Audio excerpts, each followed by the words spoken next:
قبل هذا العمر كانت حياته سهل. نعم. وحتى الغطى الزايد كنت بيه أقبل، وجلدته وميت بعد ما مدفون أجيب أمه وأقلها بشيله خلي يعدل أقود ابني قبل بالخدمة يا الله.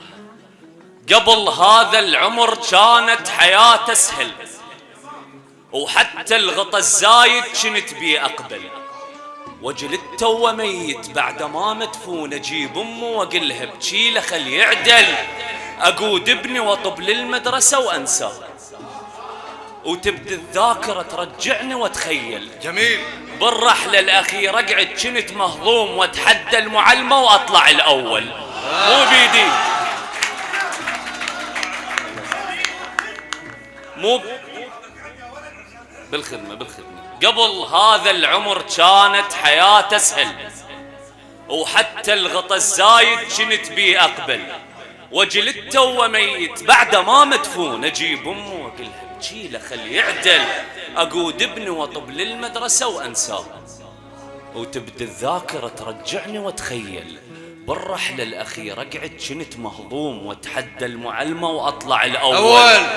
مو بيدي المشاعر تقتل الخواف، واحساس البشر يوميا يتبدل.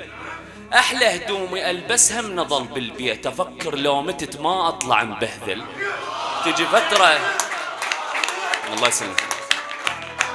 الله يسلمكم تجي فترة بحياتك بيها دم هواي، وعلى اشياء ما تسوى الزعل تزعل. من تمطر الدنيا وتفتح الشباك تطلع كفك وما يرجع مبلل. الهوى يلعب بشعر اللي ينكتل مغدور، وشعر صاحبته من تدر انكتل ينحل. الهوى يلعب بشعر اللي ينكتل مغدور، وشعر صاحبته من تدر انكتل ينحل. مرات المدينة تفرغ من الهوى يلعب بشعر اللي ينكتل مغدور، وشعر صاحبته من تدر انكتل ينحل.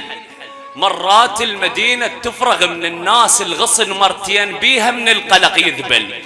كل ذني الله يسلمك حيدر اخوي، كل ذني افكر بيهن وما نام، واذا نوم الجثة بصف ما اسأل.